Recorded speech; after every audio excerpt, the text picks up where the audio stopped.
Cynthia Schoeman is the Managing Director of Ethics Monitoring and Management Services. She's also going to be doing a course at GIBS on ethics. Are we living in an ethics vacuum in South Africa, Cynthia? I think it's quite a good description. I mean, it certainly does, reading some of the headlines, feel like ethics has just been sucked out of the place. I like to believe there still are ethical pockets, but it's a reasonable description. And also one's going to then question why we've lost our ethical compass. I mean, you can argue that South Africa has had patches of ethical direction, but at the moment we feel like we're going through this place, this sort of desert when it comes to ethics. We certainly do. I think we've got to take into account that the access to information these days certainly puts every single drama on the front page of the newspaper. And I think, to be reasonable, we should be pleased that it is at least being surfaced rather than hidden away in some dark corner. So that could certainly exacerbate the sense that there is such a mass of unethical behavior. But unfortunately, I think that we're in pressing times, and that can be another factor that does encourage, if you want, people to behavior that is not ideal. Is it possible to turn the ethical tide? If a society is going through this ethical vacuum, is it possible to turn it around? At what point does it become unturnable, become like the Titanic and hit the iceberg? Well, you know, the business I'm in, I'd like to think it's always turnable. So, well, that's the marketing spiel, because you've got to sell your services, of course. Is that ethical? It is, because it has a good outcome. But yes, I think you can turn it. I mean, it would be a very dismal circumstance if we felt we couldn't. I think it does get to a situation where it can become extraordinarily difficult, but I think it can be turned. But it really does rest not only, but crucially, on the will of leadership. And it is about leadership. It is also about leading by example. Yes. And if you don't lead by example, well, the rest of your followers follow whatever example it is you're setting. Absolutely right. I mean, there's huge research which shows that the most influential factor, not the only one, but the most influential one, is in fact leaders. And leading by example is not only what you do, it's also what you don't do. It's what you choose not to act against, and it's a very powerful message. It really is. Having said that, I just recently wrote an article for one of the journals I write for, and in it I was saying I appreciate that we could complain loudly about a lack of ethical leadership, but that doesn't mean that you're obliged to follow that example. You can, in fact, make another choice. So I also recognize that while there are very poor leadership examples, that does not have to be the standard we choose. It doesn't have to be the standard we choose, but it becomes increasingly difficult when more and more people in a society are following a particular direction. You feel like the Muppet who's being left behind.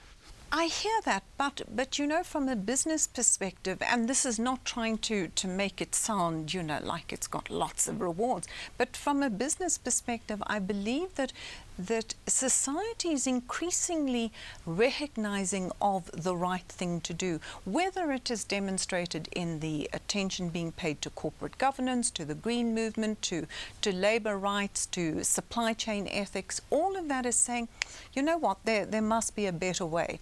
I think the X and Y generations are very focused on saying, you know what, we appreciate how this happened, but actually that is not appropriate for us. So I think there's quite a strong societal respect of saying, do you know, I'd rather deal with a company I trust.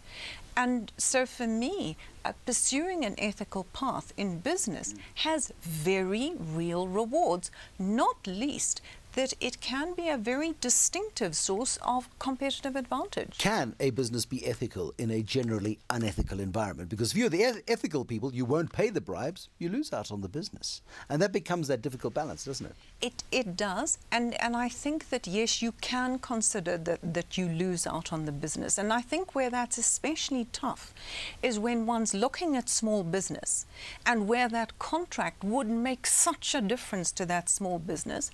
Do you know, I think one can't ignore that that's a very tough call. You can't just say, listen, you know what the right thing is, make the call, move on. That really is tough. I think it is much easier for the very big organizations, and literally the power and influence they wield is such that they can in fact force another choice. They really often can. I'm not saying it's easy, but they often can. Can ethics be regulated? Can ethics be legislated?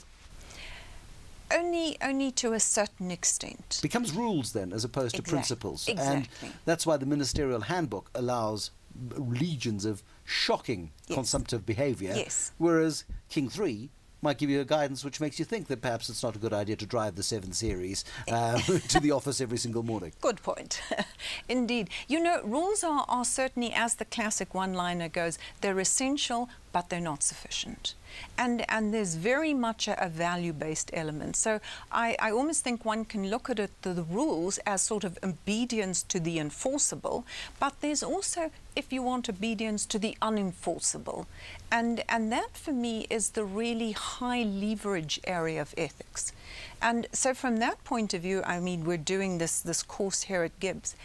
Teaching ethics is not focused on taking up your time to explain to you what's right and what's wrong. It's a different course in that sense, because, you know, people already know that.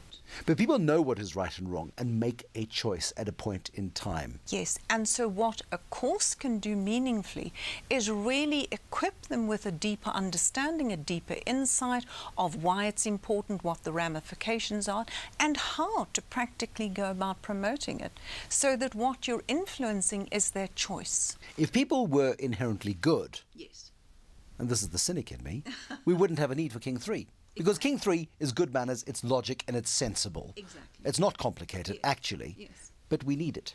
Yes. Why? You know, we don't live in utopia. Working on it, but we don't.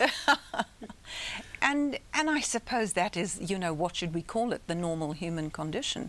That people do have different motives and different drivers. But as I say, really informing people, I don't think it's a magic wand.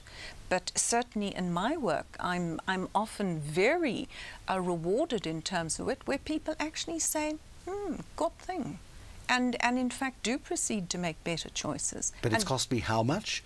Ooh, and that's always the trade-off. Yeah, but the returns are high. The returns really are high. And Cynthia Schoeman runs her own business, but she's also going to be presenting a course on ethics on GIBSdirect.